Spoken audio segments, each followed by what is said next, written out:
দাদা যখনই বাইরে যেত বৌদি সে সময় কোনো ছেলের সাথে ভিডিও কলে কথা বলতো। একদিন আমি বৌদির বাথরুমে ক্যামেরা লাগিয়ে রেখেছিলাম, তারপর যা রেকর্ড হয়েছিল তা দেখে তো আমি চিৎকার করে উঠলাম। মানুষ সবকিছু সহ্য করতে পারে, কিন্তু সম্পর্কের মতো প্রতারণা সহ্য করতে পারে না। আমার সাথেও তাই হয়েছে। আমি আমার জীবনের দুইজনের প্রেমে পড়েছিলাম এবং তাদের দুজনেরই এমন রূপ দেখেছিলাম যে আমি যেন আমার জ্ঞান হারিয়ে ফেলেছিলাম, তো কান্নায় আমার চোখ পাথর হয়ে গিয়েছিল। আমার মন ভেঙেছিল, আমার হৃদয়ও কাঁপছিল, আমার চোখ বন্ধ হয়ে গিয়েছিল। আমার চোখ থেকে এক ফোঁটা জল ঝরত না, কারণ আমি যা দেখেছি তাতে সন্দেহের কোনো অবকাশ নেই। আমি নিজের চোখে জঘন্য খেলা দেখেছিলাম, তা নিয়ে আমি সিদ্ধান্ত নিয়েছিলাম। সিদ্ধান্তটা কঠিন ছিল না। সেই দৃশ্য আজও চোখের সামনে ভেসে উঠতে থাকে। যেখান থেকে জীবনের শুরু হয়েছিল সেখান থেকে ডায়েরির পাতা পাল্টে যেতে থাকে। আমার বড় দাদার বিয়ে ছিল এবং আমি খুব খুশি ছিলাম। আমার মনের ইচ্ছা পূরণ হচ্ছিল, কারণ আমার বাড়িতে খুব সুন্দরী বৌদি আসছে।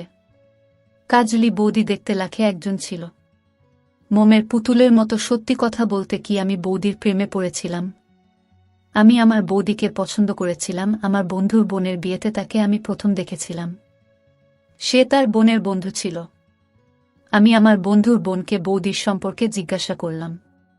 তার কাছ থেকে তার বাড়ির ঠিকানা নিয়ে আমার একমাত্র ভাইয়ের আত্মীয়কে নিয়ে আমার মায়ের সাথে তার বাড়িতে পৌঁছে গেলাম।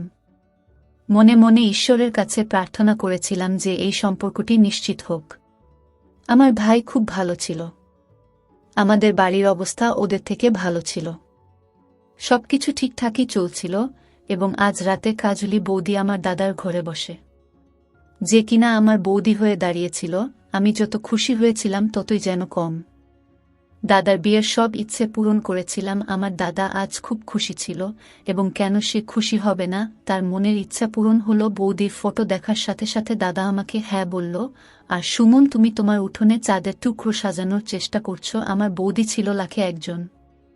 আমার ভাই দেখতে খুব একটা ভালো ছিল না এবং আমাদের 3 বোনের চেয়ে বড় ছিল। আমার বাবার মৃত্যুর পর দাদা আমাদের দেখাশোনা করেছিলেন।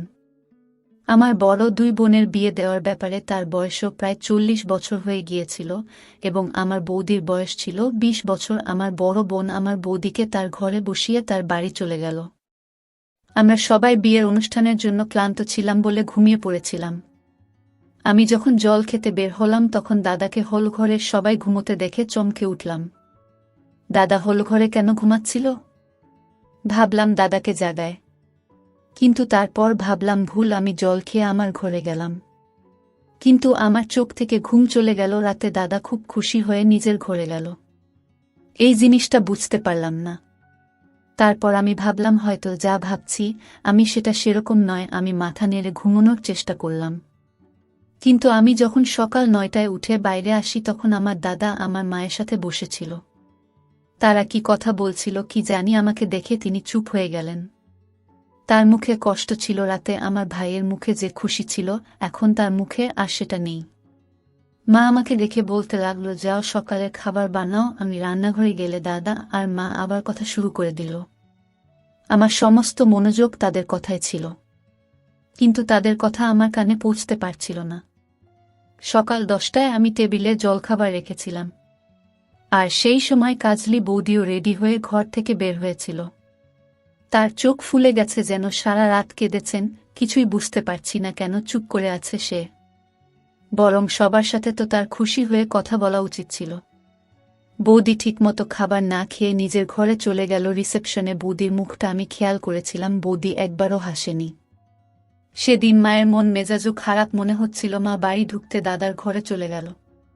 সেখানে আগে থেকেই দাদা বৌদি বসেছিল। আমিও সেই ঘরে কান পেতে কথা শোনার চেষ্টা করেছিলাম, যেখান থেকে কথার আওয়াজ আসছিল, কিন্তু কিছুই বোঝা গেল না ব্যাপারটা কি। আধ ঘন্টা পর মারে ঘর থেকে বেরিয়ে এলো।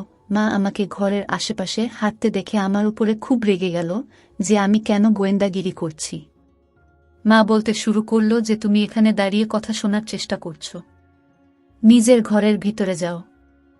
আর খবরদার, যদি কখনো এই ঘরের চারপাশে তোমায় দেখেছি। আমি আমার ঘরে ফিরে গেলাম। বিয়ে নিয়ে হইচই শেষ হয়ে গিয়েছিল। কিন্তু কাজলি বৌদি আমার সাথে 5 মিনিট কথা বলার দরকার পর্যন্ত মনে করেনি। সে তার ঘরে বেশিরভাগ সময় কাটাত, আর রাতে ঘরের বাইরে বের হতো। দাদা যখন বাড়িতে আসত সে ও আমাদের সবার সাথে একসাথে খাবার খেত, কিন্তু সে কথা বলতো না। আমার দাদার বিয়ে হওয়ার পর থেকে আমার দাদা কথা বলতে এবং হাসতে ভুলে গিয়েছিল। না জানি খাওয়ার সময় কি চিন্তায় মগ্ন থাকতেন। যখনই তার মনোমরা মুখ দেখতাম খুব খারাপ লাগত। খুব হাসিখুশি মুখ ছিল তার। আমাদের সাথে বৌদির একটা সম্পর্ক ছিল যে সে দুবেলা খাবার রান্না করত। আমার বিবাহিত বোনের বাড়িতে এলেও বৌদি সরাসরি তাদের সাথে কথা বলতেন না। ব্যাপার এইটাই শুধু ছিল না, একবার আমার চোখ যা দেখেছিল আমি নিজের চোখকে বিশ্বাসই করতে পারছিলাম না। একবার আমি সন্ধ্যার চা বানাচ্ছিলাম। আমি ভেবেছিলাম আমি এটা মা এবং নিজের জন্য তৈরি করছি। তারপর ভাবলাম বৌদির জন্য তৈরি করি, সে হয়তো এ বাড়িতে মানিয়ে নিতে পারছে না, আমি বরং তার সাথে বন্ধুত্ব করি। ওদের জন্য একটা ট্রেতে 2 কাপ চা, বিস্কুট আর স্ন্যাক্স রেখে বৌদির ঘরের বাইরে গিয়ে দাঁড়ালাম। দরজায় টোকা দেওয়ার আগেই বুঝলাম বৌদি কারোর সাথে কথা বলছিল আর হাসছিল। সে যেন ভালোবেসে কথা বলছিল। কথা শুনে আমার চোখ দিয়ে জল ঝরতে লাগল। খুব আদর স্নেহে আমি বৌদিকে বিয়ে দিয়ে বাড়িতে এনেছি। আমি তো ভাবছিলাম সে নতুন পরিবেশে মানিয়ে নিতে পারছে না। হয়তো এটাই আমার ভুল ছিল। ব্যাপারটা অন্য কিছু যাই হোক না কেন, ব্যাপারটা ছিল খুবই লজ্জাজনক। আমি সেখান থেকে ফিরে এলাম, চা রান্নাঘরে এনে রেখে দিলাম। দাদার নীরবতার কারণ আমি বুঝে গিয়েছিলাম। আমার হৃদয় যেন ভেঙে গিয়েছিল। এখন আমার সুন্দরী ও মিষ্টি বৌদি বিষ মনে হচ্ছিল। এমন সৌন্দর্য কি কাজে যা তার স্বামীর জন্য? যদি না হয় আমি আমার দাদার দুঃখ এবং নীরবতার কারণ হয়েছি। আমি আমার বৌদির সৌন্দর্য দাদাকে দেখালাম, সেই সৌন্দর্য ভাইয়ের সুখ কেড়ে নিল।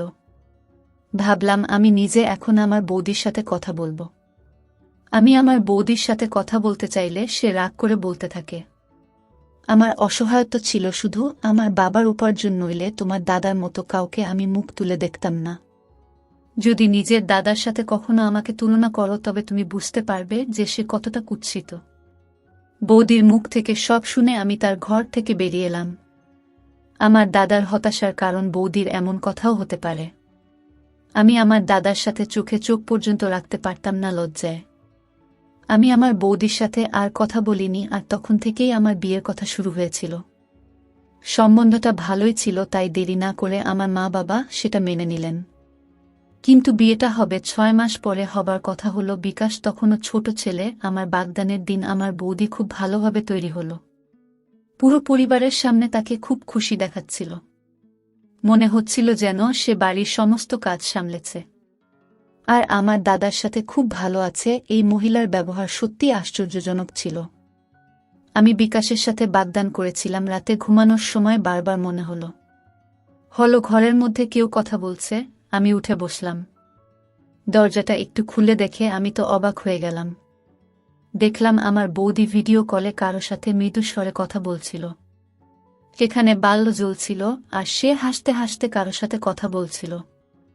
আমার বৌদি যেখানে সোফায় বসে আছে, আমি ঘর থেকে বের হলেই ঠিক আমায় সে দেখতে পেত। আমি আমার কান বাইরে পেতে সে সময় চুপচাপ শুনতে চাইছিলাম যে সে কার সাথে কথা বলছে। অন্য কণ্ঠটা ছিল এক যুবকের। আমার বৌদি আমার দাদাকে নিয়ে ইয়ার্কি করছিল। সেদিন সে বলছিল, আমি আমার স্বামীর কি উদাহরণ দেব? আমি চাঁদ আর সে আমার সৌন্দর্যের কালো দাগ। আমি তাকে দেখেই বিরক্ত হয়েই তাকে ঘৃণা করি। আমি এখনও আমাকে স্পর্শ করার অনুমতি তাকে দেয়নি। আমি জানতাম যে আমার দাদা সৌন্দর্যে কম, কিন্তু আজ পর্যন্ত আমি কোনো মেয়ের দিকে তাকিয়ে চোখ তুলে তাকাতে দেখিনি। এ কেমন মেয়ে যে আমার দাদার সুন্দর মন সে দেখতে পায়নি। আমি আমার বন্ধুদের বলেছিলাম আমার বৌদি খুব সুন্দর, কিন্তু চরিত্রের কি হবে? স্বামী থাকা সত্ত্বেও সে গোপনে অন্য ছেলের সঙ্গে কথা বলে বেড়ায়। আমি কখনো ভাবিনি যে এমন একজন মহিলা আমার বৌদি হবে। আমার পছন্দের উপর আমার আফসোস হচ্ছিল। কয়েকদিন পর আমি লক্ষ্য করলাম আমার বৌদির মনোভাব বদলাতে শুরু করে। দাদার সাথে ঠিকঠাক কথা বলছিল, মায়ের সাথেও ভালোভাবে কথা বলছিল, কিন্তু আমার দাদা একই ছিল, তার জিভ তাকে কিছু বলতে দেননি। আমার বিয়ের দিন যতই ঘনিয়ে আসছিল আমার বৌদির সব কাজে নিজে থেকে এগিয়ে এসে অংশগ্রহণ করেছিল। সে নিজেই আমার বিয়ের কেনাকাটা করতে লাগল এবং বিয়ের প্রস্তুতি নিচ্ছিল। যখন দেখি দাদার সাথে বৌদির ব্যবহার বদলাচ্ছে, তখন আমার মনে হয় সব ঠিক আছে। কিন্তু যখন দাদাকে চুপচাপ আর মনমরা দেখতাম তখন মনে হতো কোনো কিছুই ঠিক নেই, কোথাও নিশ্চয়ই কিছু ভুল আছে। সে সব টেনে ছেলের মধ্যে বিকাশের সাথে আমার বিয়ে হয় আর আমি তার বাড়িতে চলে আসি। আমার শাশুড়ি ও শ্বশুর তার দাদার সাথে অন্য শহরে থাকতেন এবং আমার বিয়ের পরই তার দাদার সাথে শহরে ফিরে যান। আমি আর বিকাশ একা থাকতাম। বিকাশ খুব ভালো মানুষ ছিল। বিয়ের কিছুদিন পরেই কাজলি বৌদি ও দাদা আমার বাড়িতে চলে আসে। আমি অবাক হয়ে দেখলাম সে আমার সাথে এত আদর করে কথা বলছিল। সে বলতে লাগল, তোমার চলে যাওয়ার পর আমাদের ঘরটা ফাঁকা হয়ে গেছে। তোমাকে ছাড়া আমার খুব মন খারাপ ছিল। তোমার দাদা অফিস থেকে ফিরে আসার সাথে সাথে আমি তাকে এখানে নিয়ে এলাম। আমি তাকে তার ভালোবাসা প্রকাশ করতে দেখে বিরক্ত হয়েছিলাম। সে কেমন মহিলা এবং আমি জানি না সে কেন ভালোবাসা প্রকাশ করেছিল। দাদাও তাকে পাত্তা দিত না। হঠাৎ আমার চোখ পড়ল আমার বৌদির দিকে। সে অদ্ভুতভাবে তাকিয়েছিল বিকাশের দিকে। আমি অবাক হয়ে গেলাম। আমার বৌদির চোখে দীপ্তি দেখে তার মুখে হাসি দেখার মতো ছিল। বিকাশ দাদাকে জড়িয়ে ধরে বলেছিল, যখনই তোমার মন চায় চলে আসবে। বিকাশের কথা শুনে কাজলি বৌদি বলল, কেন নয়, আমি তো অবশ্যই আসব। আমার তো ননদ ছাড়া একদম ভালো লাগে না। এসব শুনে আমি অবাক হয়ে গেলাম। বৌদির ভালোবাসা আমি প্রথমে দেখেছিলাম দাদা বৌদি ও আমার সাথে খাবার খেল। কিছুদিন পর যখন নাকি আমার বাবার বাড়িতে গেলাম তখন আমার মা খুব অসুস্থ, এতটাই যে আমার মা পৃথিবী ছেড়ে চলে গেল। এই খবরটি আমার জন্য একটি বড় ধাক্কা ছিল। কাঁদতে কাঁদতে আমার অবস্থা খারাপ হয়ে গিয়েছিল। আমি বারবার অজ্ঞান হয়ে যাচ্ছিলাম। আমার বড় দিদি আমাকে দেখাশোনা করছিল। আমি আমার মায়ের প্রিয় ছিলাম। আমি দুঃখে এতই বেঘরে ছিলাম, কখন যে আমার মাকে দাহ করা হয়েছে সেটা পর্যন্ত বুঝতে পারিনি আমি। আমার অবস্থা দেখে বিকাশ আমাকে সেখানে রেখে চলে যায়। কিছুদিন পর আমার বড় দিদিও চলে গেল। আমি এখন আমার বৌদির সাথে একাই ছিলাম। আমার বৌদির লোকের সামনে মন খারাপ দেখাত। তারপর এমন দেখানো শুরু করল সে যেন কিছুই হয়নি। বৌদি নাটক দেখে আমি অবাক হতাম। মায়ের ঘরে বসে আমি সব সময় মায়ের কথা মনে করে কাঁদতাম, কিন্তু বৌদি আমাকে পাত্তা দিত না। একদিন রাতে বিকাশ আমার সাথে দেখা করতে আসে। তাকে দেখে বৌদি চমকে গেল এবং তার সেবায় লেগে গেল। সে তার সামনে আমার প্রতি ভালোবাসা দেখাতে শুরু করে। বৌদির এই কাণ্ড দেখে আমার খুব খারাপ লাগছিল। আমি ভাবলাম বিকাশের সাথে ফিরে যায়, কিন্তু আমার বৌদি জোর করে আমাকে আটকে দিল আর বলল যে তোমার দুঃখ এখনো টাটকা, তুমি আমার সাথে থাকো। এমন হওয়া উচিত নয় যে তুমি বাড়িতে একা কেঁদে কেঁদে অজ্ঞান হয়ে পড়ে আছো। বৌদির কথা শুনে বিকাশও একটু ঘাবড়ে গেল এবং আমাকে সেখানে রেখেই ফিরে গেল। রাতে আবার শুনলাম বৌদি কারোর সাথে কথা বলছে। আমার খুব মন খারাপ হয়ে গেল। আমি আমার ঘরের দরজা খুলে দেখি কাজলি বৌদি কারোর সাথে ভিডিও কলে কথা বলছে। আমাকে দেখে সে ফোন বন্ধ করে দিয়ে আমার দিকে তাকিয়ে হেসে তার ঘরে ঢুকে গেল। পরের দিন দাদাকে তার ঘরে ডেকে জিজ্ঞেস করলাম যে, তোমার সাথে বৌদির সম্পর্ক কি ভালো? আমি বললাম, আমার মনে হচ্ছে এই মহিলা ভালো না। আমি অনেকবার রাতে হলঘরে বসে কারোর সাথে কথা বলতে দেখেছি বৌদিকে। দাদা আমার কথাকে গুরুত্ব দিল না। বলল, তুমি এভাবে জিজ্ঞেস করছো কেন? দাদা বলতে লাগল, তেমন কিছু নয়, হয়তো সে তার কোনো বন্ধুর সাথে কথা বলছিল। আমি চুপ হয়ে গেলাম। কিন্তু এখন তো দাদার অফিসে যাওয়ার সাথে সাথে বৌদি তার রুমে যায়, তার ঘর থেকে কথা বলার শব্দ আসতে থাকে। আমি এড়িয়ে যাই ব্যাপারটা আর আমি দুপুরে ঘুমিয়ে পড়েছিলাম, কিন্তু সন্ধ্যায় যখন চোখ খুললাম হলঘরে একজন পুরুষ এবং একজন মহিলার গলার আওয়াজ শুনতে পেলাম।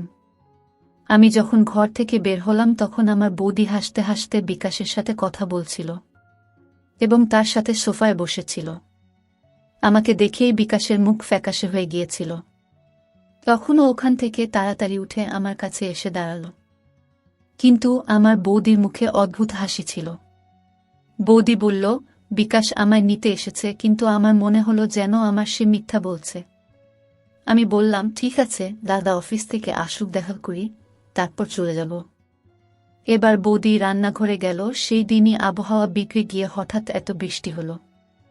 আর দাদার ডাক এলো অফিসের কাজে। দাদা খামার বাড়িতে গিয়েছিল, আর বৃষ্টির কারণে রাতে ফিরতে পারেননি। আবহাওয়ার কারণে বিকাশ সেখানেই থেকে যায়। রাতের খাবার খেয়ে যখন ঘরে গেলাম, জানি না বিকাশের মোবাইলে কার বারবার ফোন আসছিল।